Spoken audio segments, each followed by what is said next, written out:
उत्तर प्रदेश में बड़ी वारदातों का सिलसिला लगातार जारी है। बुलंदशहर में एक वकील का शव गोदाम से मिला है। जिस वकील का शव गोदाम से मिला वो 8 दिनों से गुमशुदा थे। बताया जा रहा है कि वकील की हत्या पैसे के लेन देन के विवाद में की गई है। पुलिस ने इसे किडनैपिंग का केस मानने से साफ इनकार कर दिया है।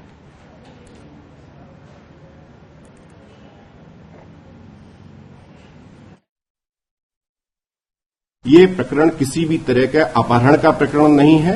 ये एक मित्र द्वारा दूसरे मित्र की हत्या का प्रकरण है, जो ब्याज के पैसे के कारण हुआ है, जो लगभग 60 लाख रुपए की आपस में मृतक का इस पर बकाया था। ये वह प्रकरण है जिसका बहुत शीघ्रता से, कुशलता से, वैज्ञानिक ढंग से इसका पटाक्षेप किया गया है। रात में हमने एक सर्च अभियान उनके उस गोदाम का, जहां खाना बना था, जहां खाना खाने के लिए गए थे, किया गया। लगातार 3 घंटे के अथक प्रयास के बाद उसी गोदाम के अंदर एक गड्ढा था जो सीमेंटेड था। उस गड्ढे के अंदर से हल्की हल्की बदबू आ रही थी। उस गड्ढे को खुदवाया गया। उसमें टाइल्स पड़ी हुई थी। टाइल्स जैसे जैसे हटती गई, दुर्गंध बढ़ती गई। विश्वास हो गया कि यहाँ पे शव है। वीडियोग्राफी कराते हुए फील्ड यूनिट की मदद से शव को वहां से निकाला गया और इस तरह से अभियोग का। सर, अभी कितने लोग इसमें गिरफ्तार किए गए? देखिए, तीनों जो हैं संदिग्ध, दोनों नौकर और विक्की, पुलिस की हिरासत में हैं। बुलंदशहर से लापता वकील धर्मेंद्र चौधरी का शव मिलने की घटना पर प्रियंका गांधी वाड्रा ने ट्वीट किया है। उत्तर प्रदेश में जंगलराज फैलता जा रहा है। क्राइम और कोरोना कंट्रोल से बाहर है। बुलंदशहर में धर्मेंद्र चौधरी जी का 8 दिन पहले अपहरण हुआ था। कल उनकी लाश मिली। कानपुर, गोरखपुर, बुलंदशहर, हर घटना में कानून व्यवस्था की सुस्ती है और जंगलराज के लक्षण हैं। पता नहीं सरकार कब तक सोएगी।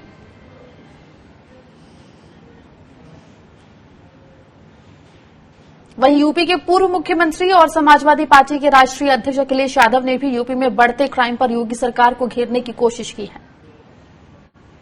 अगर लॉकडाउन में भी ये घटनाएं हो जाएं, जहां लोग बाहर नहीं निकल रहे, लोग घरों के अंदर हैं, तो कहीं न कहीं ये बहुत चिंता का विषय है।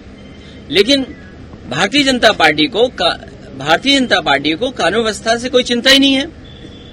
भारतीय जनता पार्टी का तो ये मानना है कि ठोकों से काम चलता है। जो लोग ठोकों पे भरोसा करते हैं वो कब पुलिसिंग को बेहतर करेंगे। इन्हें तो केवल चिंता ये है कि विपक्ष के लोगों को फंसा दो, झूठे मुकदमे लगा दो। हमारे साथ बात करने के लिए समाजवादी पार्टी के प्रवक्ता अनुराग भदौरिया जी जुड़ गए। अनुराग जी, एक और किडनैपिंग और उसके बाद मर्डर का केस यहां बुलंदशहर में उत्तर प्रदेश में सामने आया है। क्या वाकई में उत्तर प्रदेश में लॉ एंड ऑर्डर पूरी तरह से खत्म हो चुका है? उत्तर प्रदेश की किसी भी इलाके में आप चले जाइए, बात चाहे बुलंदशहर की हो, चाहे मेरठ की हो, चाहे गाजियाबाद की हो, चाहे कासगंज की हो, चाहे कानपुर की हो, चाहे उन्नाव की हो, चाहे अमेठी की हो, चाहे गोरखपुर की हो और चाहे बस्ती की हो या गोंडा की हो, आप देखो हर तरफ, या कानपुर की हो, लगातार हत्याएं, किडनैपिंग और जिस तरह का फिरौती का जो बात शुरू हुई है उत्तर प्रदेश में, कभी इसके पहले ऐसा जंगल राज नहीं रहा कि पुलिस के सामने फिरौती लेके भाग जाए, अपहरण कर लें, उसके बाद डेड बॉडी मिलेगी, और पैसे देने भी जाएंगे तो पुलिस के सामने पैसे लेके भाग जाएंगे। सोचो क्या हालत है। और अपराधी थाने के अंदर आता है, पुलिस पकड़ के लाती है, थाने में अपना बैठता है, उसके बाद थाने से भाग जाता है और फिर दोबारा आता है, फिर अपनी गाड़ी भी उठा के भाग जाता है और थानेदार अपराधी के साथ डिस्को कर रहे हैं। आप किस पे डिस्को कर रहे हैं? तमंचे पे डिस्को कर रहे हैं कि वो गाने पे डिस्को कर रहे हैं?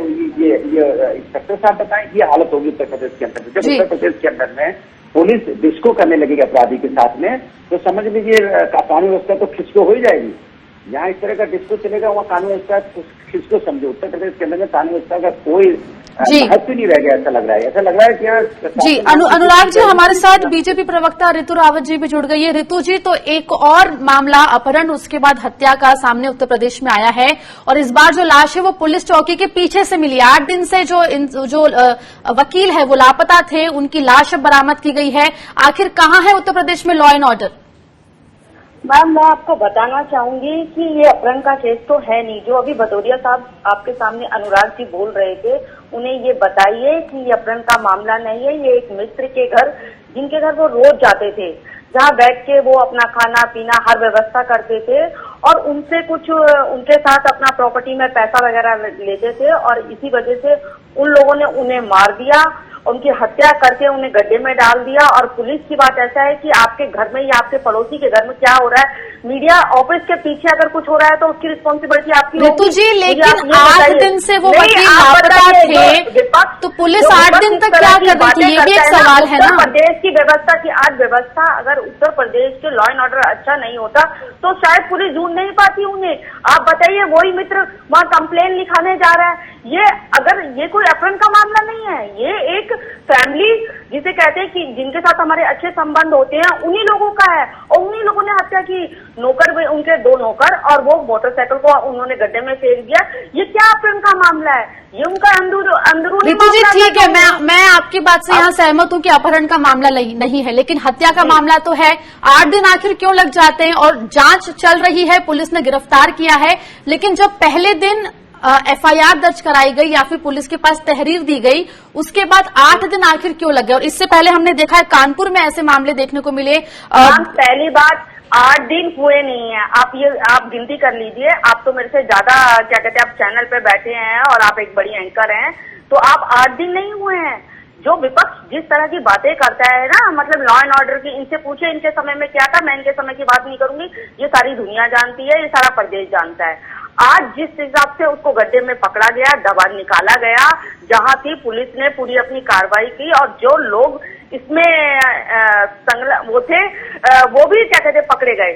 वो उनका दोस्त था, 2 नौकर थे, वो सब केस आपके सामने है, खुला हुआ केस है, कोई इसमें वो नहीं। लेकिन विपक्ष को क्या है, विपक्ष को तो बस भाजपा की राजनीति पे उंगलियां उठाना है, तो ये अच्छी बात नहीं है।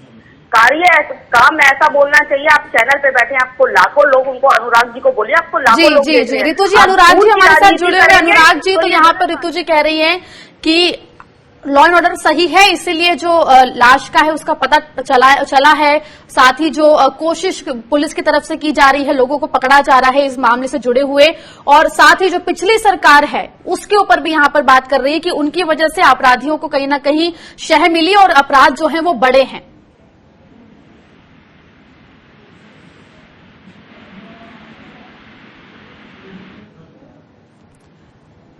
अनुराग भदौरिया जी से हम दोबारा संपर्क साधने की कोशिश करेंगे। ऋतु रावत जी हमारे साथ जुड़ी हुई। ऋतु जी, तो लेकिन यहाँ पर जो क्राइम है, क्राइम रेट तो लगातार बढ़ रहा है। पुलिस ने भले यहाँ पर जांच कर ली हो और लाश का पता लगा लिया हो, लेकिन लोग जो क्रिमिनल्स हैं उनका तो मनोबल कहीं टूटता नजर नहीं आ रहा। इसलिए लगातार इस तरह के केसेस सामने आ रहे हैं उत्तर प्रदेश में।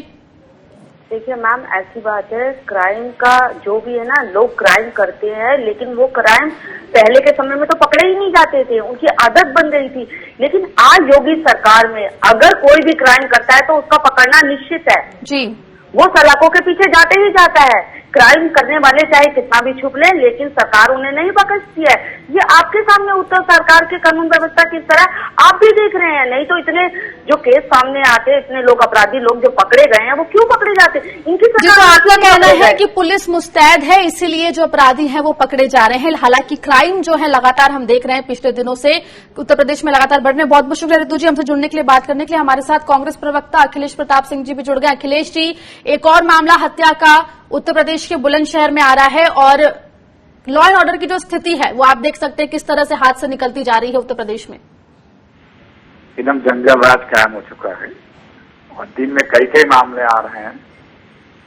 अपहरण, फिरौती, ये नया उद्योग बन गया उत्तर प्रदेश में। ये बड़ा तेजी से फल फूल रहा है अपहरण और फिरौती, और प्रदेश की सरकार खामोश बैठी पड़ी है। लोगों के जितने लोग पकड़े जा रहे हैं, मिल रहे हैं, या कोई चीजें मिल रही हैं, दिखने को आ रहा है, कहीं न कहीं से इन लोग के लिंक भी कहीं न कहीं भाजपाइयों से भी निकलते मिल रहे हैं। उत्तर प्रदेश की सरकार के बस में नहीं है कानून और व्यवस्था को बनाए रख पाना, क्योंकि यहाँ की सरकार अपराधियों के साथ मिली हुई है, क्रिमिनल फ्रेंडली गवर्नमेंट बन चुकी है, अपराधियों के हौसले बुलंद हैं और आम जनता डरी और सहमी हुई है। इस सरकार के बस में नहीं, सिर्फ बोलने वाली सरकार है, सिर्फ बात करने वाली सरकार है।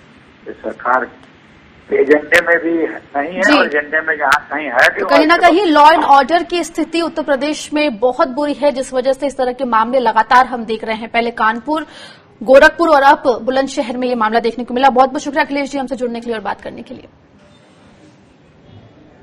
उधर उत्तर प्रदेश में हालिया दिनों में क्राइम की बाढ़ सी आ गई है। गाजियाबाद में पत्रकार विक्रम जोशी की छेड़खानी के खिलाफ शिकायत करने पर हत्या कर दी गई।